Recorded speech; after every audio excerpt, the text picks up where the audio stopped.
Okay, so the Gemara we went through yesterday cited a brisa on this discussion.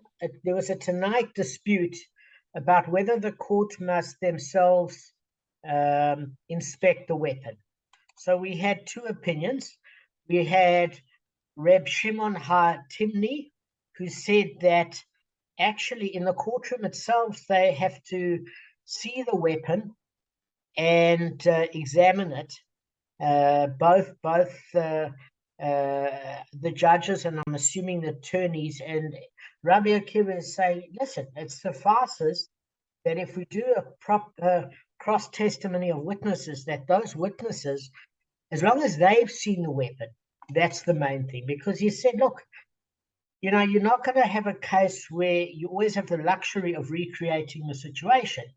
It happened if the tower collapsed before a court had a chance to view it because somebody was pushed off the tower or circumstances have changed. You're not always going to have that luxury. So he said it suffices that these Adim are genuine and they've examined the weapon. Both agree that if the weapon has not been examined, there is no case, which obviously opens the question about first thing to do is get rid of the weapon. But anyway, that's a separate book that Gavin and Ian were going to be writing.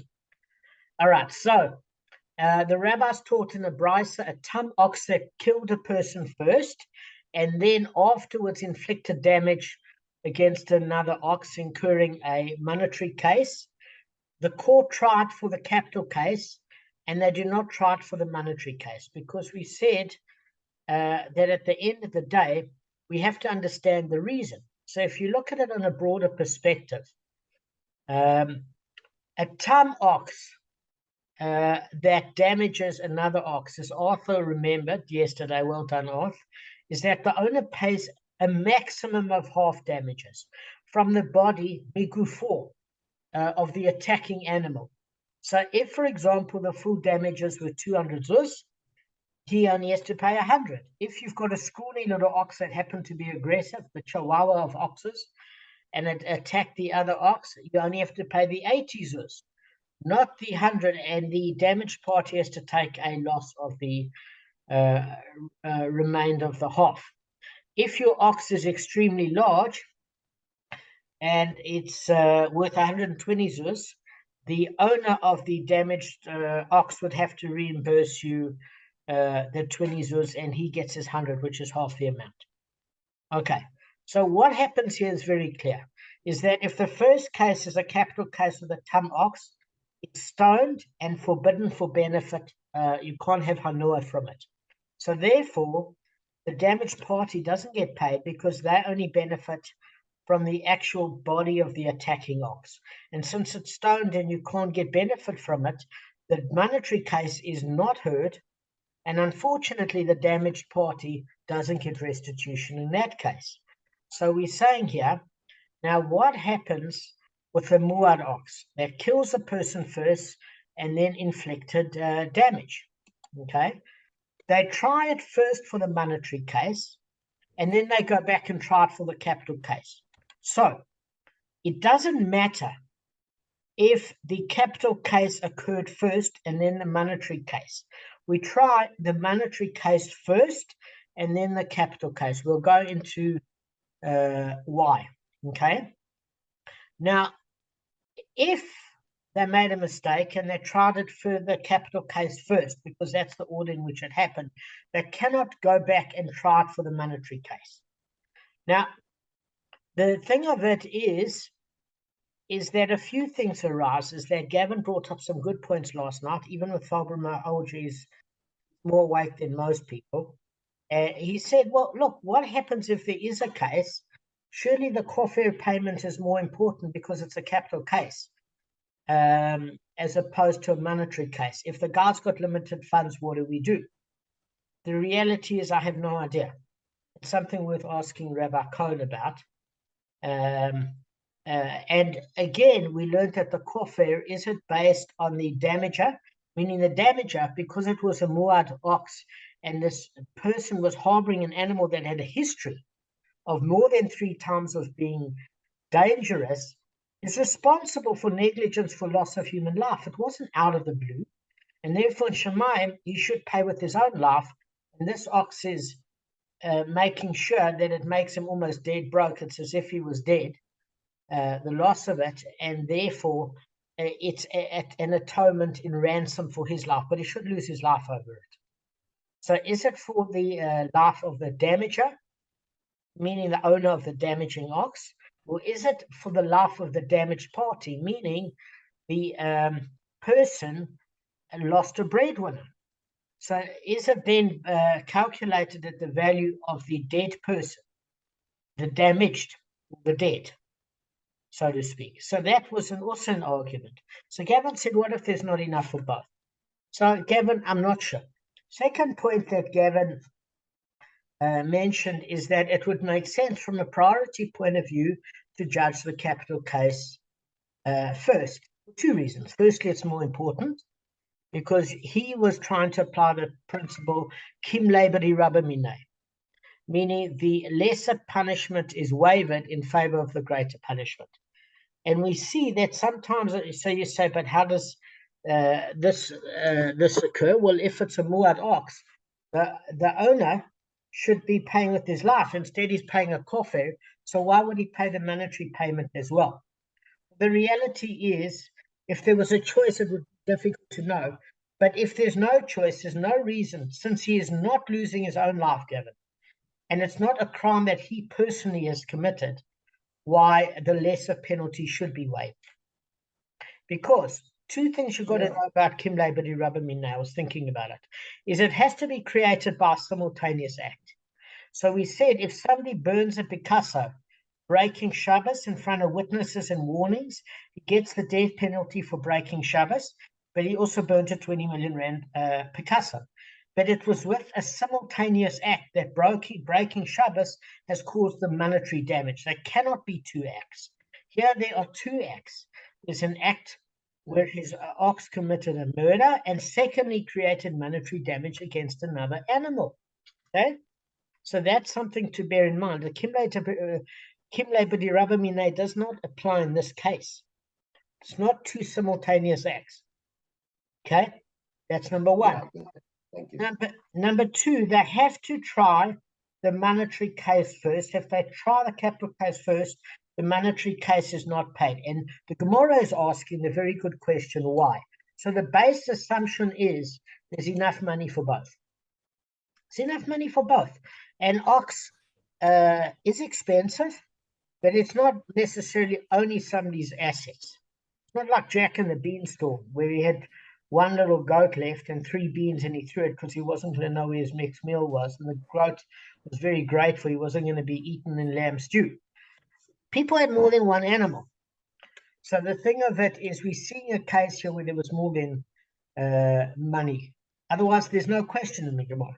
Remember that the Gemara puts forward a case in an ideal way to teach a theory, to teach Torah. So it puts the most practical case forward. So it says, the question that arises, guys, is why would you need the ox? Because if it's muad, where do you pay from?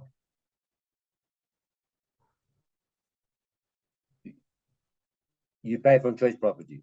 Correct. Choice property or cash. Either one is fine. The reason why we say choice property in the Gemara is you can turn it into cash quickly because it's so highly sought after property. It's not fallow land. It's prime. So it's not like trying to sell land property in Hillbrow. It's Santon City here. Well, today Santon City is like Hillbrow. But anyway, like 15 years ago, okay, back in the day when you were all back in South Africa. So therefore, the money is not coming from Migufo, the body of the attacking ox. So what difference would it make if you try the capital case first? Let the ox be stoned, the body of the animal not be derived benefit from any party, including the damaged party, and the damager pays the damaged party from choice property. Why can't you do it that way and try the capital case first? That's the question from the Gemara. Guys, you hear? Yeah, sure. Okay. All right. So since the question, we now have to link it to This is what I'm talking about. You've got to have an overall context. What was the previous Gemara talking about with Rav Shimon HaTamnini and Rabbi Akiva? What was it talking about, guys? Guys, what was the basis? We just went through in the beginning of the shir. Arthur, what was the basis? You're on speakerphone, mate. Yeah, I know. Don't know, mate. Sleep tonight. All right, I so didn't guys, look the thing it was about when. Sorry, yeah, I can just give you just a sketch outline. It was about whether you pay out a person, whether you pay out for damages prior to, in the case of a muad, in the case of no. We started this Gemara, just so you know, we started this Gemara with a discussion, okay, of Rav Shimon HaTimni and Rabbi Akiva that talks about witnessing the weapon. Both agree that the witnesses have to have seen the weapon, otherwise there's no case. Although Rabbi Akiva says it doesn't have to appear in the court, as long as the witnesses are tested that you've got two witnesses that they both describe the same weapon. It doesn't have to appear in the court, because you can't always recreate a weapon in the court, such as if somebody's thrown off a building. What are you going to do? Bring the building to the courtroom? What if it's been demolished? That's what Rabbi Akiva is saying. So if they say somebody that committed suicide, he wrote a note, life is terrible, oh, the world hates me, goodbye cruel world, and they found the guy swinging from a rope, it's like, what did they do? Bring the rope to the courtroom. The witnesses saw him dangling, and two guys tying him up while they're hanging him in the Old West. So that's good enough. What are you going to do? Recreate the situation? How? So we're talking here about a weapon. Now, what is the weapon in this case? It's an ox. It's the attacking ox. Is there an assessment for the attacking ox that you needed in court to judge the monetary case? In other words, picture this, guys. There's two horns, right? I'll look at the screen. I'll wait for you to drink. Sorry, mate. Sorry, I didn't realize you were drinking. There were two horns, and they impale an animal. Now, these horns that impale an animal are very thick, but the animal that's attacking has got very thin horns. Clearly, it's not a match. So therefore, you might need the animal in the monetary case in order to assess that this, in fact, was the animal that could do such a damage. If you hold that an assessment is needed with a weapon for damages, not just a murder. So then, if you try the capital case first, and the ox is stoned, and you can't use the body, you can't even use the body for an assessment in a court case. That's why they try the monetary case first. Just giving you the broad perspective before we go into it. Okay? Very, very straightforward so far. So the Gemara says, okay, but if they tried it first for the capital case, what of it? Let them go back and try it for the monetary case.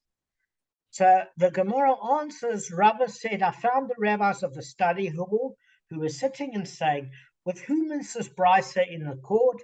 It is in accordance with Rav Shimon HaTimni, who says, just as a fist is distinctive in that it's available for the court and the witnesses.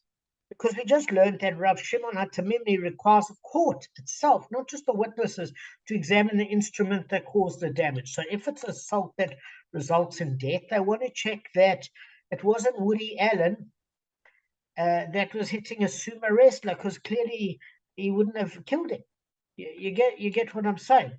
So evidently, Shimon HaTimni holds that we actually do need an assessment of the court before we can require somebody to pay for damage. So why? Because, let's just give you the verse. In Shmot, in Exodus chapter 21, verse 18, it says, and one strikes his fellow with a stone or a fist, and he does not die. So initially we learned a case that you need witnesses that witness the weapon in regards to a killing. But this is a Chumash source. It says you still need to witness what caused damage, even if this the victim does not die, or whether it's an ox or a person. So, so this is a source that assessment has to be done for damages, it would seem. So basically the court must ascertain if it was fit to inflict the damage suffered by its victim. That's according to Rashi. Okay. So regarding this ox of the brisa, since it's been sentenced to death, we don't keep it alive, delay its execution for the sake of performing a court assessment, so as not to delay its judgment. Since we can't assess in the assessment of the ox, its owner cannot be made to pay for damage. So let me just break this down for you. Now, I had a bit of a problem understanding this, and you'll see why in a second. Okay, what happens? Capital case tried first, bang, the owner gets sentenced to death. Not the owner, the ox gets sentenced to death. They don't delay its execution in time for the monetary case to be heard. They don't want to delay it, and the animal gets sentenced, so the animal can't be used to assess the damage that it's done. Now, how do we find this particular law? Now, this is something that didn't make 100% sense to me, and I'll explain to you why. There is an answer. Still got to get used to it. So, Gavin, this is before you joined Sanhedrin in 35a.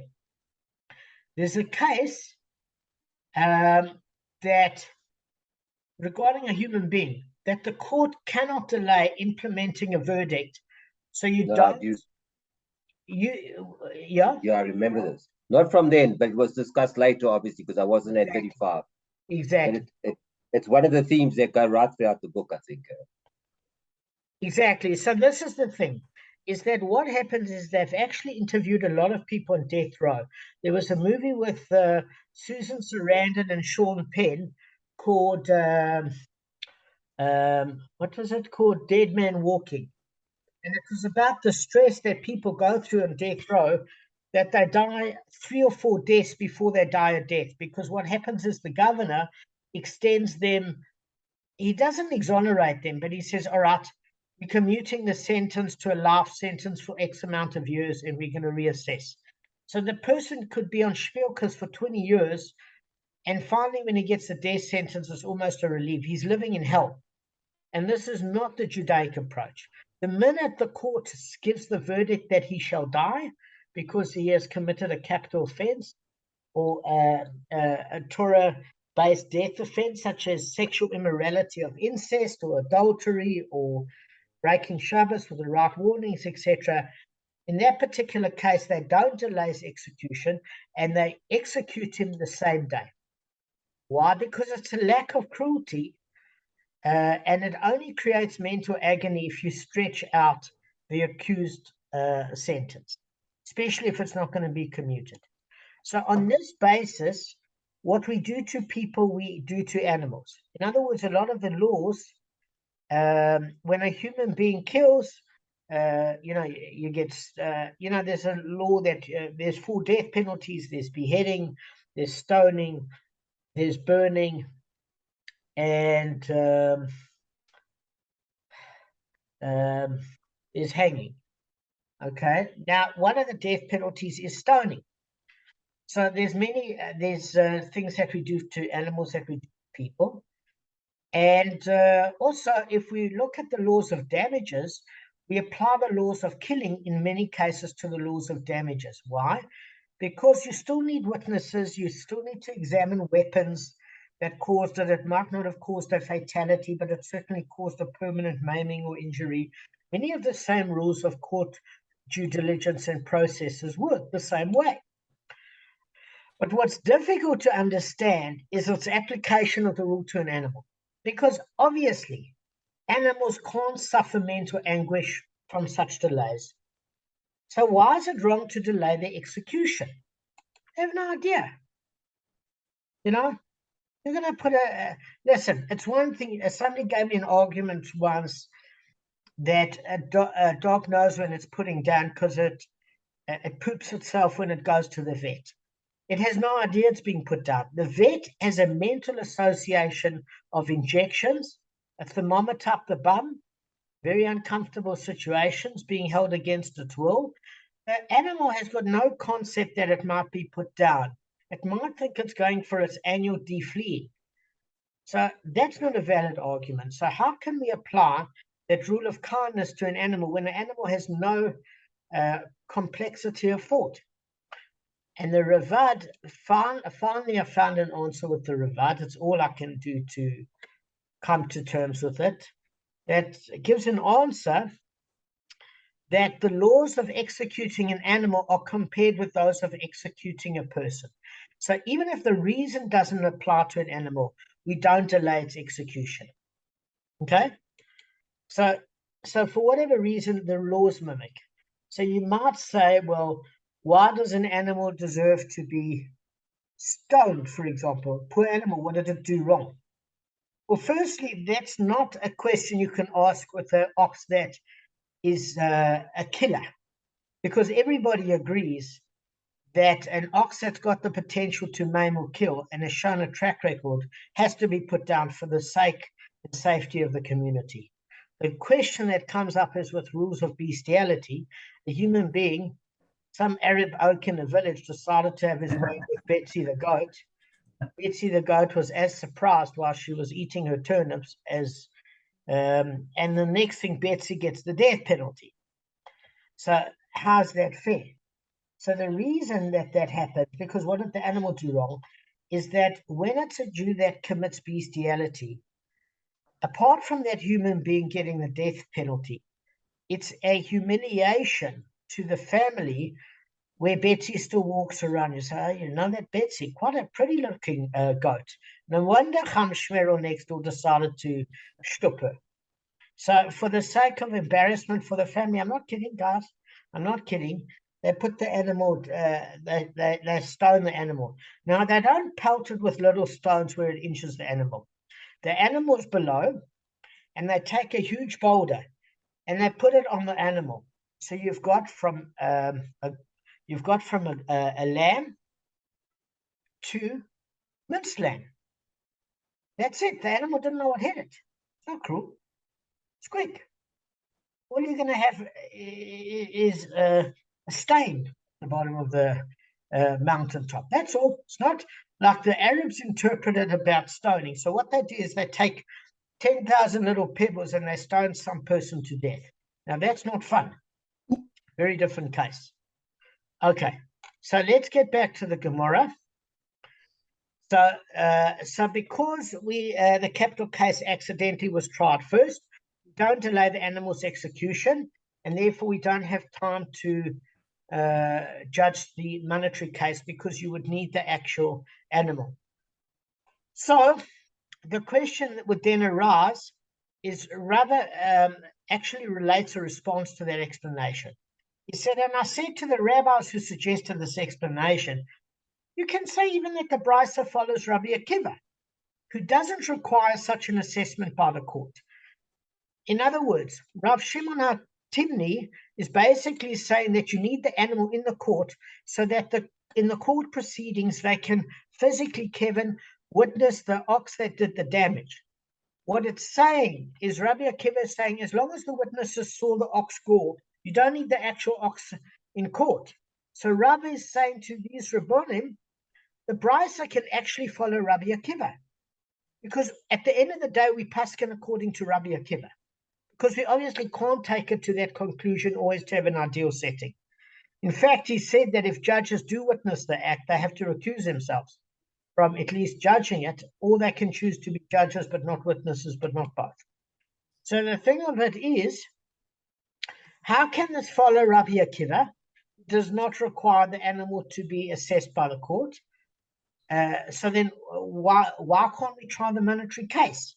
So it says, because in other words, Ravi is saying that you have to basically accord it with both positions. Otherwise, you're not truly answering the Gemara's question. So he said, what case are we dealing with here? Where the ox's owners fled. So what it actually means is that at the end of the day, the owner of the ox is fearing that he's going to pay a huge amount. Firstly, he's going to have to pay a kofar payment. He's losing his ox. Now it's a Muad ox. He's also going to have to pay from choice property. The ox is going to be bankrupt by the time he's finished. So the owner absconded. So the Gemara understands this to mean that the owner's flight prevented the trial from being held. Because basically, if you remember, the defendant must be present in court for a case against him to be heard, according to Rashi. Okay? So the Gemara answers something different. It says the brisa refers to where the court accepted testimony while the owner was present and then he fled. Because it says basically, what difference does it make whether the monetary trial was held before or after the capital one? If the owner isn't present, the trial can't be held at all. So in other words, how could you even try the capital case if the owner fled? You can't. You really can't. No case can be tried unless the owner's there. So what? He was there for the very expensive capital case, but he wasn't there for the monetary case. So how would you answer that? So it was saying is that he was there. He was there because somebody caught him.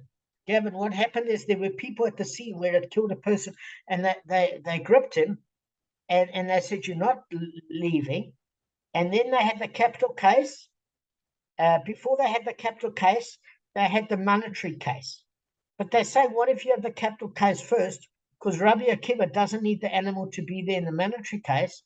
It was saying, yes. So they did the capital case, they got rid of the animal, and then they're going to have the monetary case without the animal, because the witnesses said that there was also an injury that took place after the killing of a human being. But then the owners realized not only has he lost his animal, but he now has to also pay the coffee payment. The animal is not in lieu of the coffee payment, clearly. You get what I'm saying? And he has to pay from choice property or cash for the monetary. So at the point where he realized he's going to be bankrupt, Kevin, what did he do? He actually took flight and he doesn't have any assets. The problem is that the owner left without leaving any assets behind. He took everything, so that there's nothing that the damaged party can claim or collect. He might not even pay the coffee payment.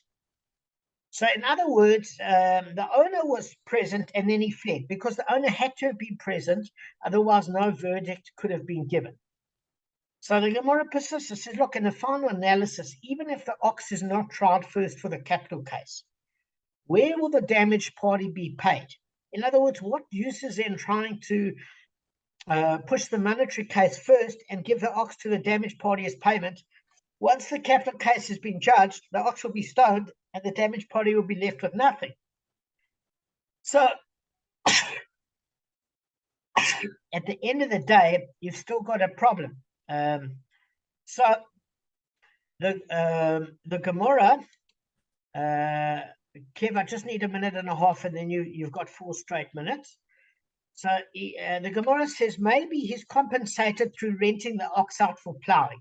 So they say, look, while basically, if it's a particular case, what we might do is know that this animal is going to be given the death sentence.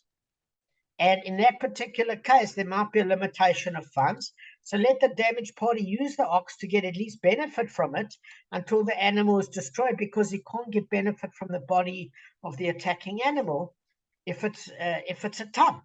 And if it's a muad, there might not be enough money, because if he left and he took away the assets, Kevin, if he took away the assets, then what is there to pay from choice property or cash if it's muad?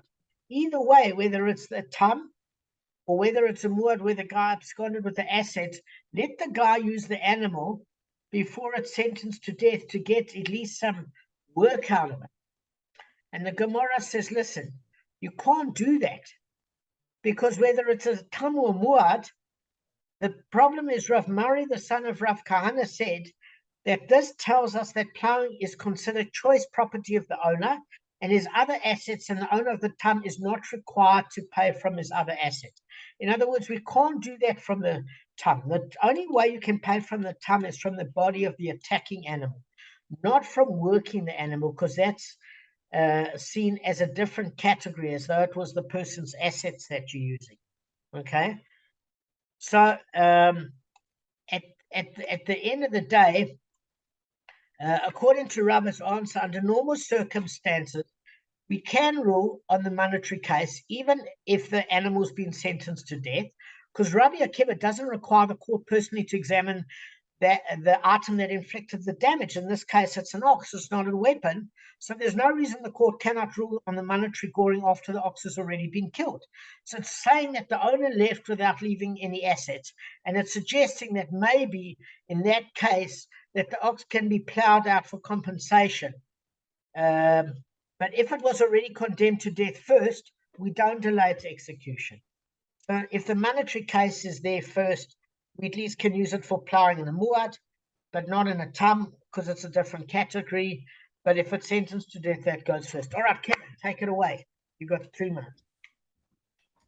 Okay, so continuing with where we left off yesterday about trying to be truthful about one's words. Distance yourself from a false word. Torah's admonition to distance yourself from a false word is unique in that no other area of human behavior is such extra vigilance commanded. Clearly, the tendency to veer even slightly from the truth is prevalent, that extra caution is required. Gemara in Shavuos cites a long list of actions that derive from the obligation to distance oneself from a false word, among which are the following 3 examples. And it's quite mad. It's talking about judges. The judge can't be involved in a case, can't be a witness, and he has to recuse himself if he's close at what you said about being a witness. Number 1, the judge should not vociferously rationalize his decision when there may even be a small faint reason to doubt it. 2, a judge should not teach unworthy students. 3, a judge should not partner with an unsavory colleague in forming a judicial panel. Though these examples do not entail any direct falsehood, the Gemara cites them to incite how stringent is the obligation to avoid any situation or behavior that will prevent the truth from coming to light. Distancing oneself from falsehood requires refraining from any action that is likely to create a mistaken impression or result in the corruption of justice, even if the action was technically legal. Nonetheless, the Talmud cites instances in which it is permissible and even obligatory to conceal or stretch the truth. Gemara in Yevamah 65b relates an opinion that justifies Yosef's brothers when they suggested that their father Yaakov had, on his deathbed, expressed his wish that Yosef refrained from avenging the wrong that had been done to him when his brother sold him into slavery. Since the Torah makes no exception that Yaakov knew what other sons had done to Yosef, nor that he ever said such a thing. Rav Ila presumes that this was a falsehood, but a justifiable one, since it served to bring peace into familial relations. Okay, let's clock it there.